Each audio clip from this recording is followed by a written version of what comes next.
Life में ups and downs लगे रहते हैं। मेरी लाइफ में हो या तुम्हारी लाइफ में हो, सबकी लाइफ में अप्स एंड डाउन्स चलते रहेंगे। इसके ऊपर एक मूवी भी है, कभी खुशी कभी गम। बहुत ही सही टाइटल है ये, क्योंकि ये टाइटल बिजनेस के ऊपर भी अप्लाई करता है। जी हां दोस्तों, तो चलो शुरू करते हैं इसका डिस्कशन कि बिजनेस में अप्स आते हैं तो कैसे लाए जाएं और डाउन आते हैं तो आते ही क्यों हैं।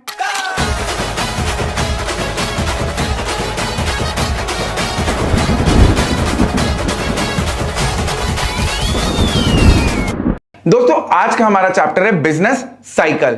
तो हमें यहां पे एक साइकिल की वर्किंग समझनी है, जिसमें कभी अप्स आएंगे कभी डाउन्स आएंगे। हमें यह समझना है कि अप्स आते हैं तो क्यों आते हैं, एंड अगर डाउन आया तो यार क्यों आया। तो यार सबसे पहले डिस्कस करते हैं बिजनेस साइकिल का मतलब। तो बिजनेस साइकिल का मतलब है फ्लक्चुएशंस, एंड जैसे ही मैंने बोला वर्ड फ्लक्चुएशन, तुम्हें समझ में आ गया होगा कि फ्लक्चुएशन का मतलब है ups and downs, the difference. तो बेसिकली जब भी एक इकोनॉमी में, इकोनॉमिक एक्टिविटी में फ्लक्चुएशंस आते हैं, कभी अप्स कभी डाउन्स, ये है business cycle. And business cycle को अपन बोल सकते हैं ट्रेड साइकिल। तो दोस्तों इसी चीज को अगर मैं और एक्सप्लेन करना चाहूं, तो जब भी हमारी इकोनॉमी में जो इकोनॉमिक एक्टिविटीज होती है, जो इकोनॉमिक इंडिकेटर्स होते हैं, जैसे ग्रॉस नेशनल प्रोडक्ट, अरे बोले तो national income, employment level, income level, इसमें जब भी एक्सटेंशन होगा या कॉन्ट्रैक्शन होगा, ये है बिजनेस साइकिल।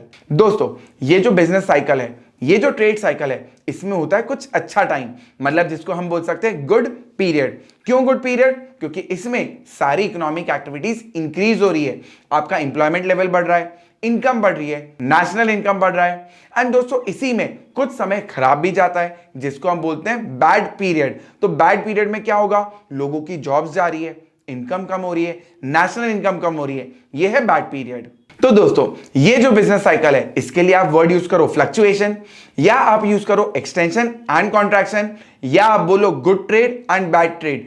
सारी बातों का मतलब एक है, अप्स एंड डाउन। अब दोस्तों बात करते हैं फेजेस की। ये जो बिजनेस साइकिल है, जो एक बहुत बड़ी साइकिल है, उसमें अलग अलग फेजेस होते हैं। तो जो सबसे पहला फेज है वो है एक्सपांशन।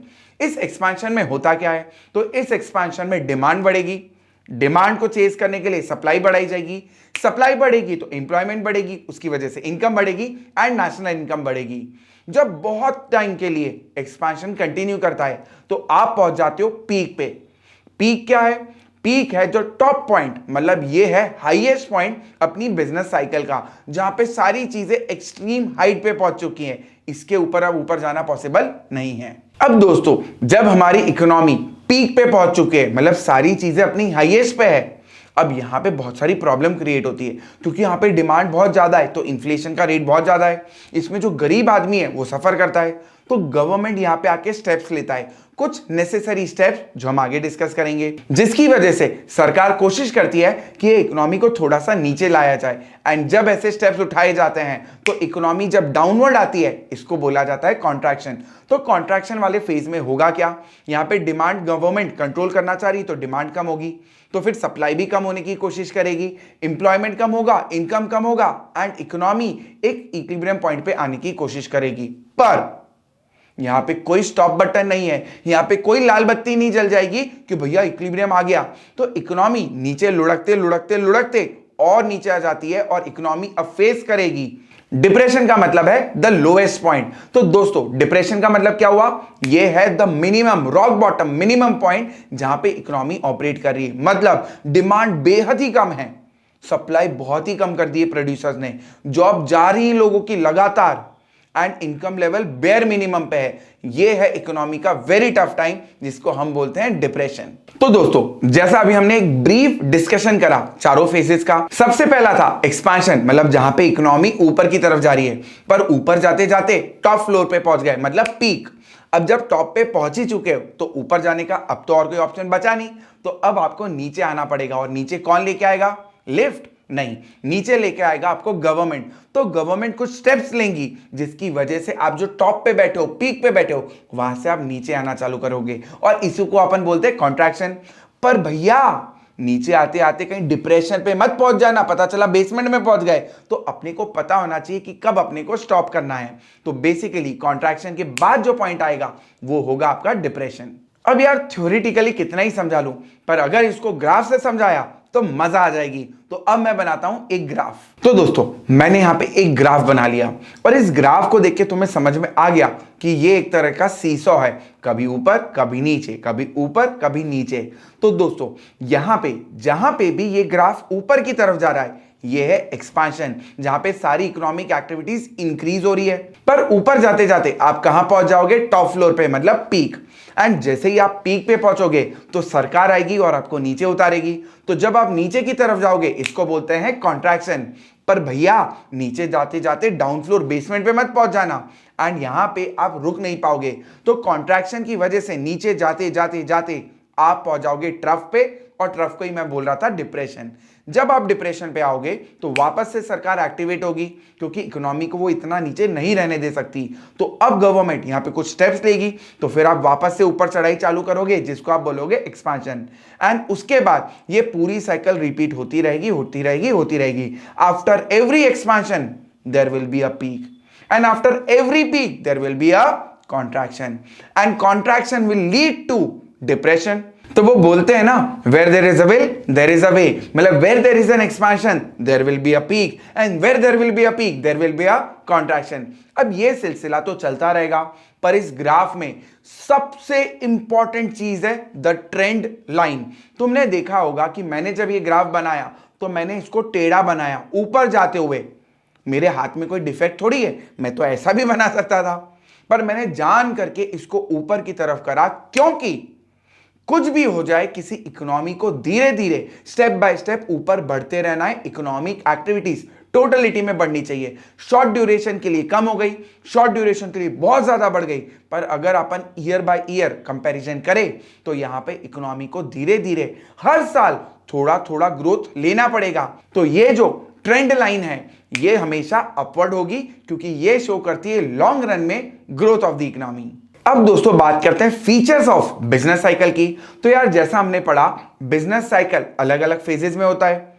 ये 4 फेजेस कौन से हैं? एक्सपांशन, कॉन्ट्रैक्शन, पीक और डिप्रेशन।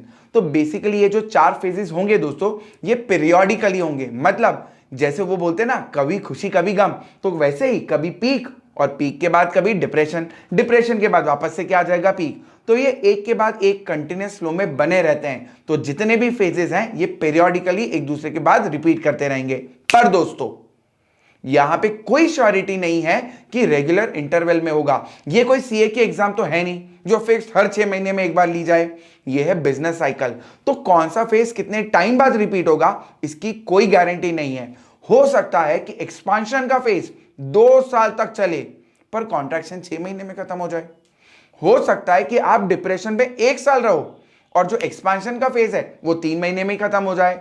तो यहां पे हर फेज इक्वल इंटरवल का होगा, इसकी कोई गारंटी नहीं है। एंड दूसरा पॉइंट इसी से रिलेटेड दोस्तों, ये जो भी फेजेस हैं उसका जो इंटरवल है और जो टाइम गैप है वो दोनों ही अनइक्वल है। मतलब हर 6 महीने में फेज चेंज होगा ये भी गारंटीड नहीं है, और एक फेज 6 महीने का रहेगा ये भी गारंटीड नहीं है।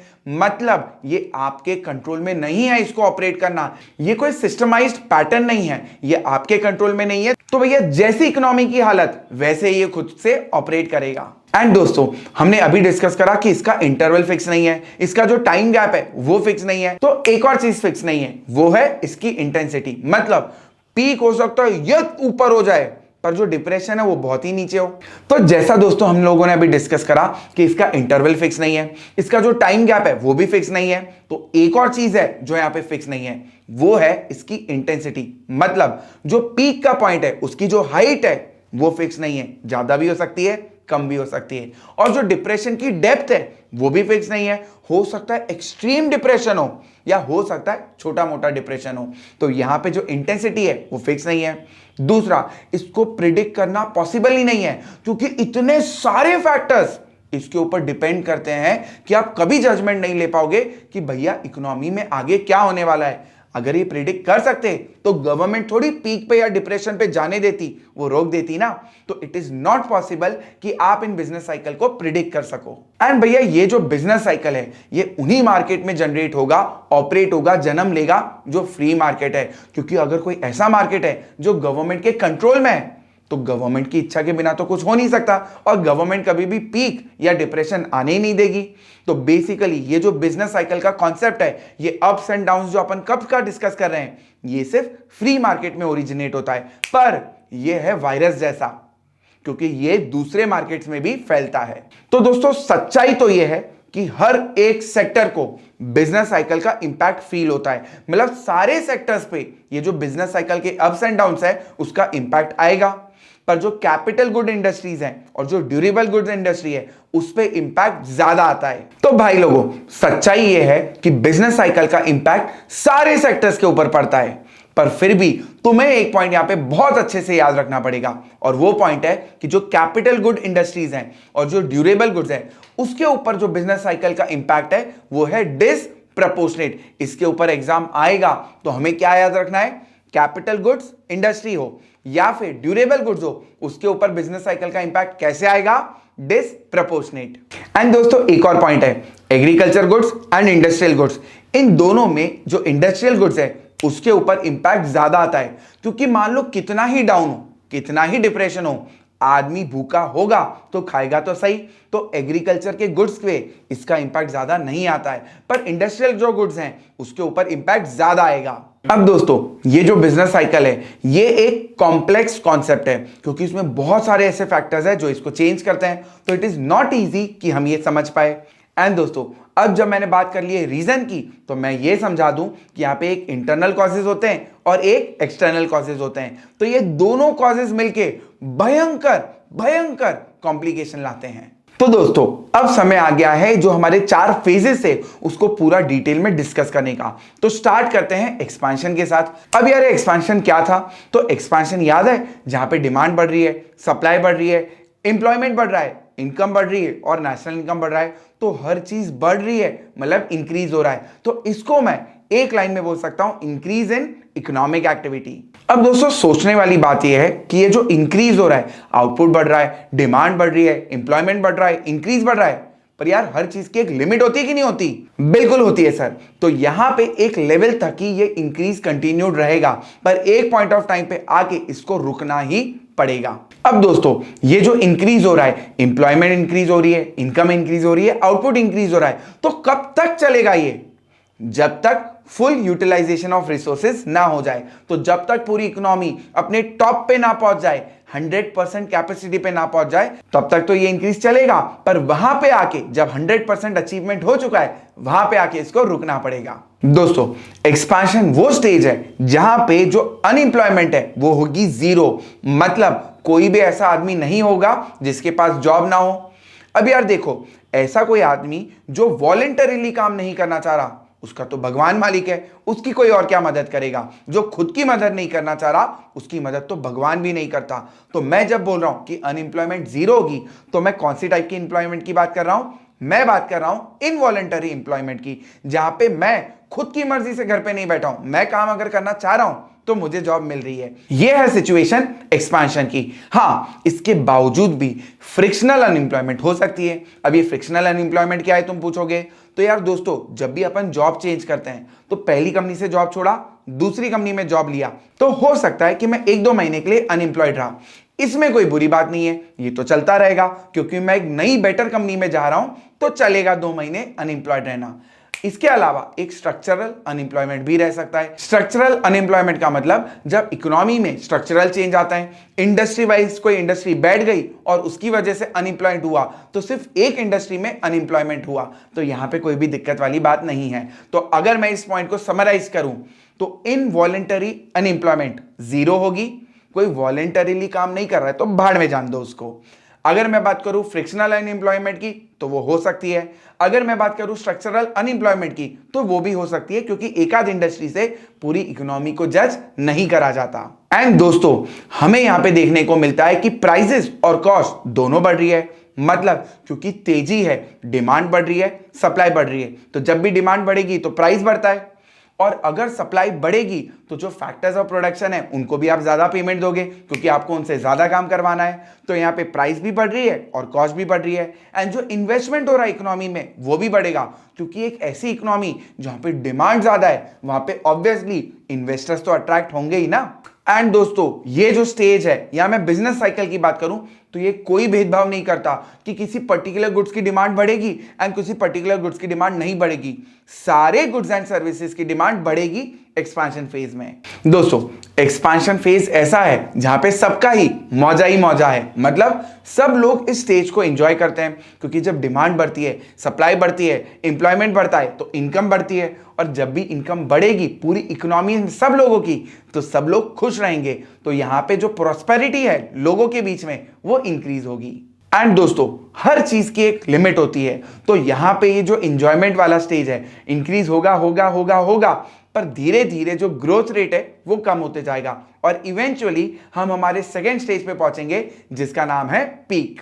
अब पीक जैसा हम लोगों ने पहले डिस्कस करा था, ये है द टॉप पोजीशन, ये है हाईएस्ट पॉइंट। तो जब आप एक्सपेंशन में धीरे धीरे धीरे ऊपर जाते हो तो लेटर स्टेजेस में आपको रॉ मटेरियल जुगाड़ना डिफिकल्ट हो जाता है, क्योंकि आप ऑलरेडी इतना रॉ मटेरियल कंज्यूम कर चुके हो कि अब आपको और रॉ मटेरियल मिलना और इनपुट मिलना थोड़ा सा डिफिकल्ट हो जाता है। एंड यहां पे जैसे ही इनपुट्स की शॉर्टेज आएगी तो प्राइसेस बढ़ेंगी, अब चीजें इसकी वजह से महंगी होंगी।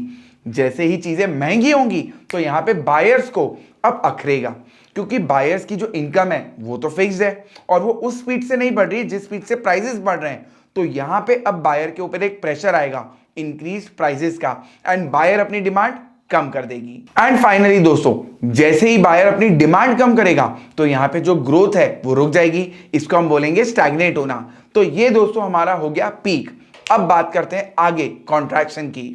तो दोस्तों जैसे ही आप पीक पे पहुंचे, अब इकोनॉमी हमेशा वहां पे तो बनी हुई रहेगी नहीं, क्योंकि देखो दोस्तों यहाँ पे बहुत सारी प्रॉब्लम आ रही है इकोनॉमी में, तो गवर्नमेंट यहाँ पे बहुत सारे स्टेप्स लेगा खुद से और इस इकोनॉमी को थोड़ा सा नीचे लाने की कोशिश करेगा। तो अब वो फेज आएगा इकोनॉमी में जहां पे डिमांड धीरे धीरे कम हो रही है, जहां पे इन्वेस्टमेंट इकोनॉमी में धीरे धीरे कम हो रहे हैं, तो जहां पे सारी चीजें धीरे धीरे कम हो रही है, यही तो है कॉन्ट्रैक्शन। बायर ने अपनी डिमांड कम कर ली, पर यह प्रोड्यूसर को एकदम से थोड़ी पता चलता है कि बायर ने अपनी डिमांड कम कर ली है।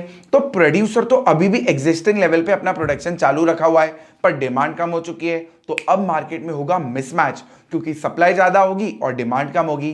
एंड तुम्हें अच्छे से पता है कि जब भी सप्लाई ज्यादा होती है और डिमांड कम होती है तो मार्केट में क्या होता है, अनसोल्ड स्टॉक। एंड जब भी अनसोल्ड स्टॉक होगा मार्केट में तो प्राइसेस रिड्यूस होंगे। अब दोस्तों प्राइसेस तो रिड्यूस होंगे, इसके अलावा प्रोड्यूसर अपना प्रोडक्शन कट करेगा, क्योंकि उसे पता है कि डिमांड कम हो रही है। जैसे ही प्रोडक्शन कम होगा तो आउटपुट कम होगा, एम्प्लॉयमेंट कम होगा, इनकम कम होगी और नेशनल इनकम भी गिरेगी। तो ये सारे चेन इफेक्ट्स हैं जो हमें कॉन्ट्रैक्शन में फेस करने पड़ेंगे। एंड दोस्तों कॉन्ट्रैक्शन की वजह से यहां पे जो बिजनेस में इन्वेस्टमेंट होगा वो भी रिड्यूस होगा। यहां पे जो बिजनेसमैन है वो पेसिमिस्ट हो जाएंगे, मतलब डरे हुए, क्योंकि उन्हें कोई पॉजिटिविटी दिख ही नहीं रही, उन्हें कोई स्कोप ही नहीं लग रहा और उन्हें सारी मद्दी वाली चीजें दिख रही है। एंड दोस्तों इसका इंपैक्ट स्टॉक मार्केट पे भी जाएगा, क्योंकि जब ओवरऑल इकोनॉमी में सारी इकोनॉमिक एक्टिविटी कम हो रही है, आपका आउटपुट कम हुआ, आपका इन्वेस्टमेंट कम हुआ, आपकी इनकम कम हुई, अनएम्प्लॉयमेंट बढ़ गई, ये सारे नेगेटिव फैक्टर्स हैं, तो स्टॉक मार्केट में भी लोगों को कॉन्फिडेंस नहीं आएगा। तो जो स्टॉक मार्केट की ट्रेडिंग है, जो स्टॉक मार्केट में इन्वेस्टमेंट है, वो सब भी यहां पे रिड्यूस हो जाएंगे। एंड दोस्तों जब इतना रिड्यूस फॉल फॉल फॉल इतना खराब होगा, तो एंड में आप कहां पहुंच जाओगे, वही डिप्रेशन में। पर तुम मेरे दोस्त डिप्रेस मत होना, क्योंकि ये तो सिर्फ एक थ्योरेटिकल कॉन्सेप्ट है जो हम अभी यहां पे पढ़ रहे हैं। पर मैंने बोला ना, लाइफ में कभी खुशी कभी गम, एक्चुअली ये गलत है। कभी कभी गम एंड बहुत सारी खुशी, ये लाइफ का एक पैटर्न होता है। तो इसी के साथ, इस पॉजिटिव नोट के साथ हम डिप्रेशन पढ़ते हैं। यहां पे इकोनॉमी एकदम स्लगिश है, यहां पे इकोनॉमी की 12 बजी पड़ी है, जो अनएम्प्लॉयमेंट है वो टॉप पे है। इसके अलावा सारी चीजें, चाहे इन्वेस्टमेंट हो, पब्लिक कॉन्फिडेंस हो, सब गिर चुका है। ये है हमारा स्टेज डिप्रेशन का। दोस्तों यहां पे जो डिप्रेशन वाला स्टेज है, यहां पे जो ग्रोथ रेट है वो नेगेटिव हो जाती है, एंड सभी इंडस्ट्रीज के पास अनसोल्ड स्टॉक रहता है, मतलब सरप्लस कैपेसिटी।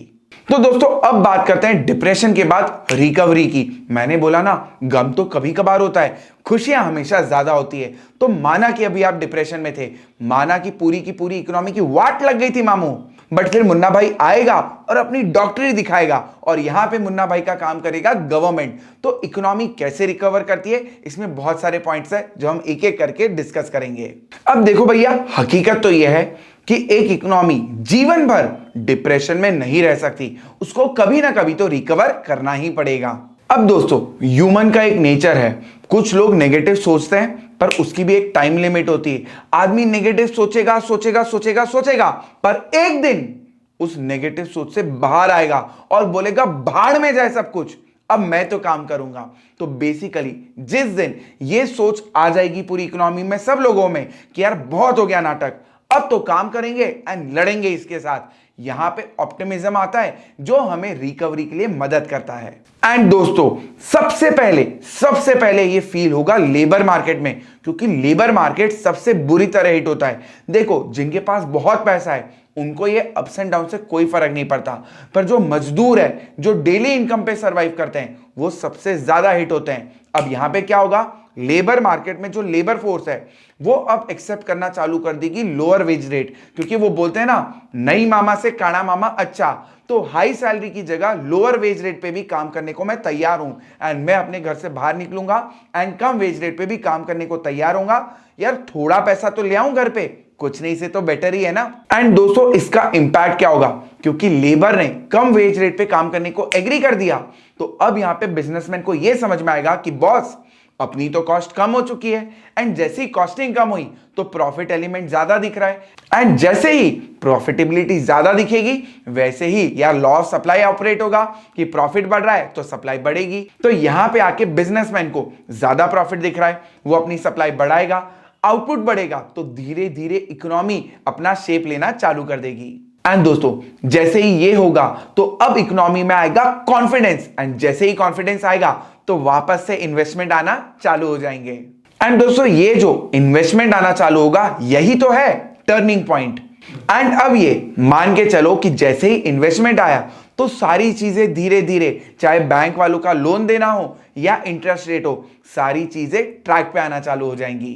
तो बस निकल गए अपन अपने डिप्रेशन से बाहर। तो दोस्तों, अब ये जो फेजेस का डिस्कशन है बहुत हो चुका, अब बात करते हैं इंडिकेटर्स की।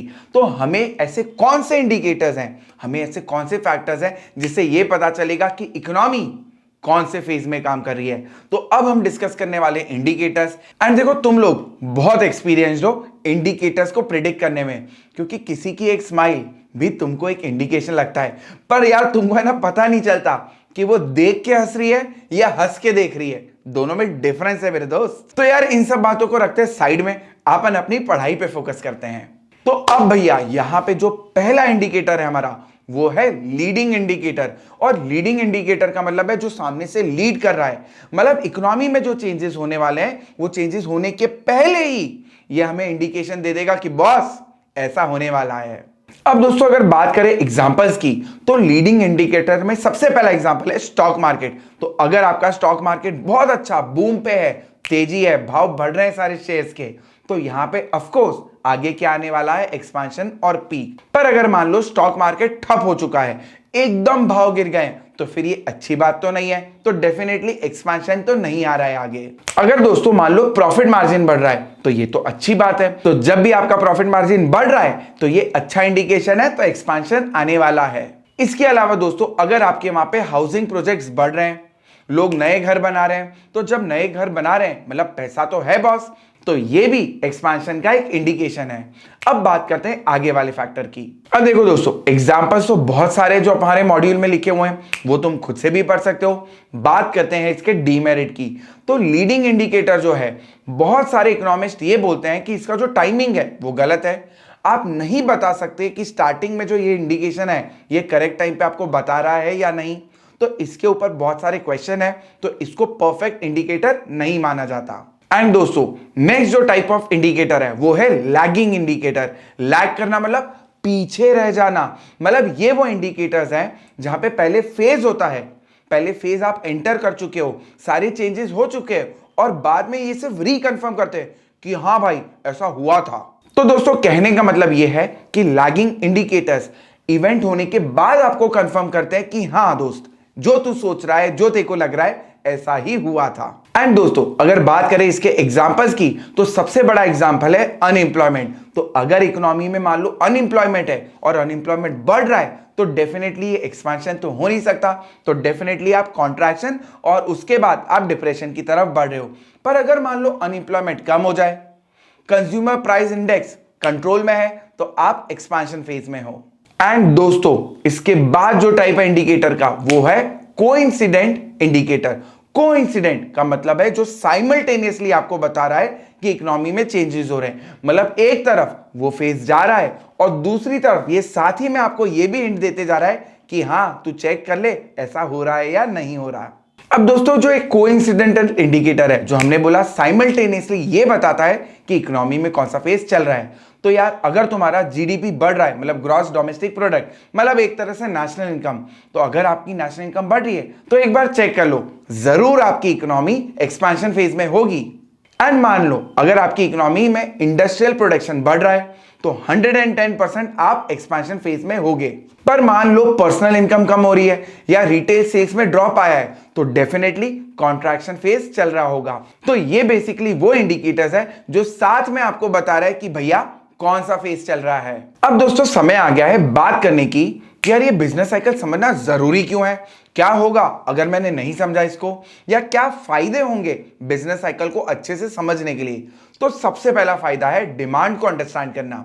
जी हाँ दोस्तों, अगर आपको बिजनेस साइकिल की अंडरस्टैंडिंग है, आप ये प्रिडिक्ट कर सकते हो कि इकोनॉमी कहां जा रही है, आगे एक्सपेंशन हो रहा है या कॉन्ट्रैक्शन, तो आप ये प्रिडिक्ट कर लोगे कि आगे डिमांड इंक्रीज होगी या डिक्रीज होगी।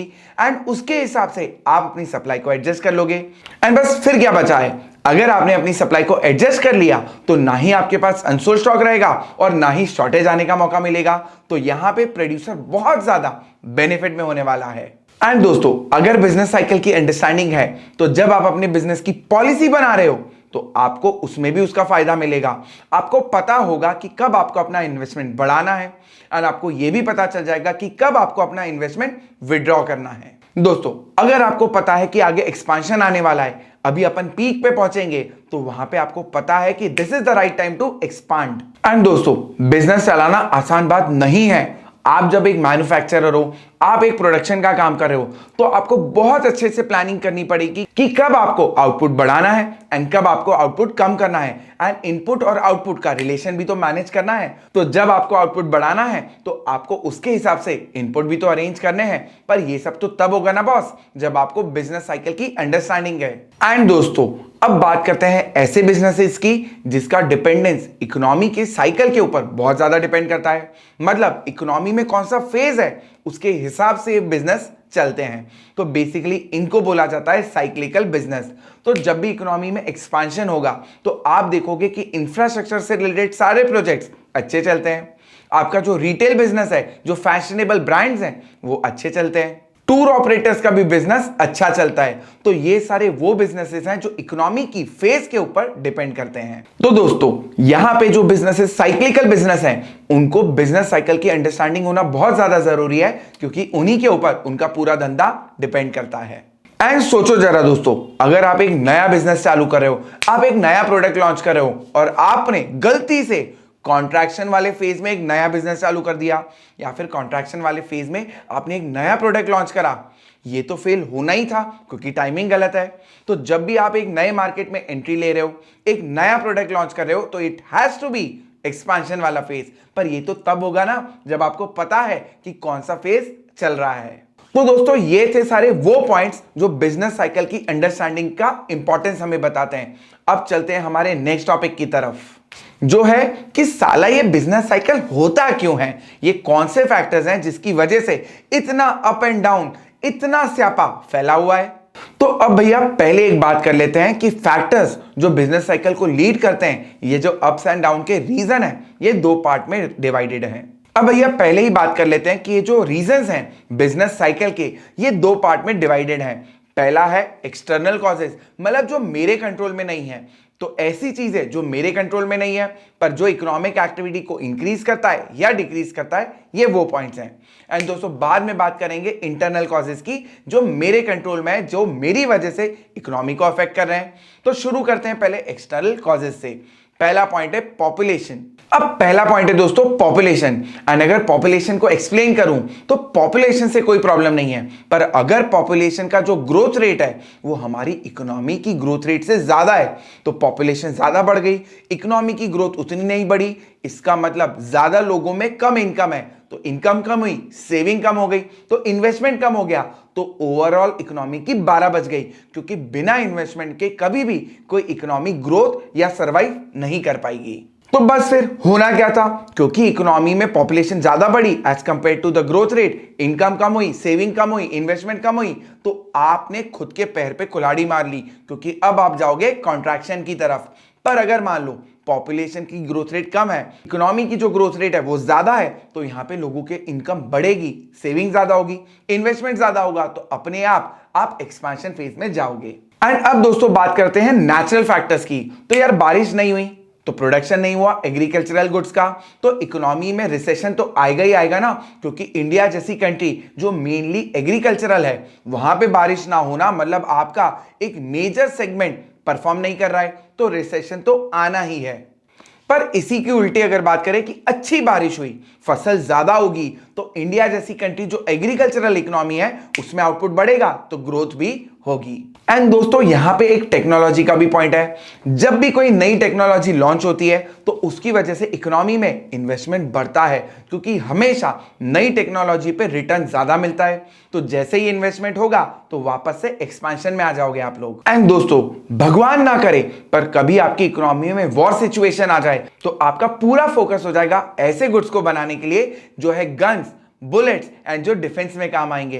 तो यहां पे जो कंज्यूमर गुड्स हैं और जो कैपिटल गुड्स का प्रोडक्शन है वो यहां पे सफर करेगा, और ये इकोनॉमी के लिए बिल्कुल भी अच्छी बात नहीं है, इससे कॉन्ट्रैक्शन आ सकता है। एंड जब बात कर लिए वॉर की, तो इसी के साथ बात कर लेते पोस्ट वॉर कंस्ट्रक्शन। तो जब भी एक वॉर खत्म होता है तो कंट्री में डैमेजेस हुए होंगे, तो उसको रिपेयर करने के लिए सरकार और खर्चा करती है, एंड जब ये एडिशनल स्पेंडिंग होगी गवर्नमेंट की तरफ से, तो वापस से आप एक्सपेंशन की तरफ जाओगे।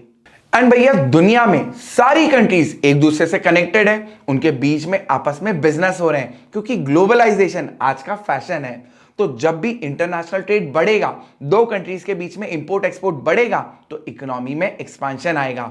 एंड अगर मान लो पुराना इंटरनेशनल ट्रेड था, किसी कंट्री के साथ हमारा रिलेशनशिप थोड़ा सा खराब हो गया और हमने उसके साथ बायलैटरल ट्रेड बंद कर दिया, तो यहां पे ओवरऑल आउटपुट आपकी कंट्री का भी कम होगा, तो इससे आपको भी डैमेज होगा, तो यहां पे कॉन्ट्रैक्शन देखने को मिल सकता है। यहां का जो पहला पॉइंट है वो है प्राइस फ्लक्चुएशन। निकोलस करके जो साहब है उन्होंने एक कॉबवेब थ्योरी बनाई, जिसके हिसाब से आज की जो प्राइस है वो फ्यूचर के आउटपुट को और फ्यूचर की एम्प्लॉयमेंट को अफेक्ट कर सकता है। तो इस थ्योरी के हिसाब से जो आज का प्राइस फ्लक्चुएशन है वो मेरी फ्यूचर आउटपुट को अफेक्ट कर सकता है, जिसकी वजह से मेरे अलग अलग फेजेस आ सकते हैं इकोनॉमी में। एंड दोस्तों इनोवेशन, जब भी इकोनॉमी में कोई इनोवेशन होता है तो उसकी वजह से हमेशा time to time phases change होते हैं। जब भी इनोवेशन होगा इन्वेस्टमेंट होगा और इसका इंपैक्ट इकोनॉमी के ऊपर आएगा। अब इनोवेशन करना तो ये अपने हाथों में है। एंड दोस्तों नेक्स्ट है फ्लक्चुएशंस इन एग्रीगेट डिमांड। तो यार एक यूनिवर्सल रूल है, जब भी एग्रीगेट डिमांड बढ़ेगी तो उसकी वजह से इकोनॉमी में होगा एक्सपांशन, एंड जब भी इफेक्टिव डिमांड कम होगी तो उसकी वजह से इकोनॉमी में होगा कॉन्ट्रैक्शन। तो बेसिकली इफेक्टिव डिमांड मतलब जो कंज्यूमर एक्चुअली विलिंग है बाय करने के लिए, एंड एग्रीगेट लेवल पे जब भी इफेक्टिव डिमांड बढ़ेगी तो एक्सपांशन होगा, एंड जब भी कम होगी कॉन्ट्रैक्शन होगा। एंड दोस्तों अब जो नेक्स्ट पॉइंट है वो है फ्लक्चुएशन इन इन्वेस्टमेंट।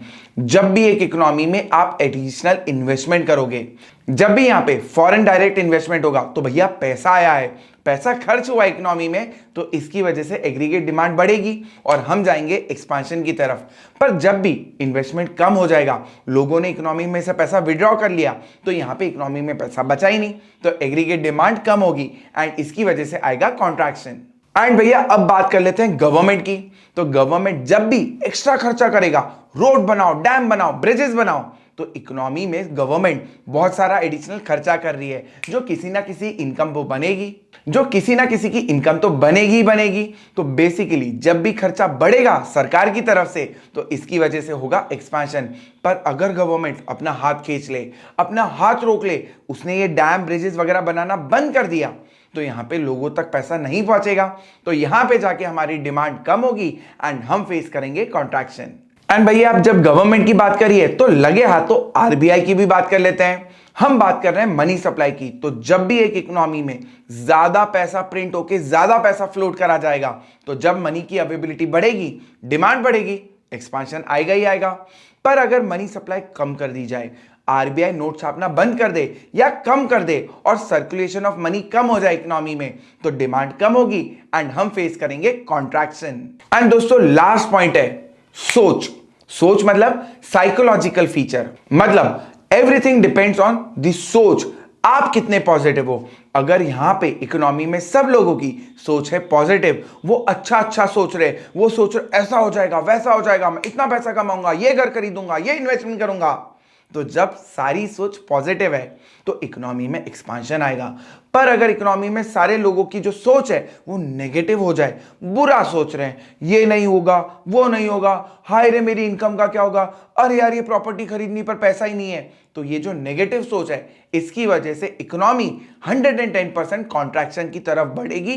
तो दोस्तों इसी के साथ जो भी इंटरनल और एक्सटर्नल कॉजेस थे बिजनेस साइकिल के, वो सारे हमारे खत्म हो चुके हैं एंड यहां पे हमारा चैप्टर भी क्लोज होता है। तो दोस्तों इस वीडियो को यहीं पे खत्म करते हैं, मिलते हैं हमारे नेक्स्ट वीडियो में, तब तक के लिए नमस्ते।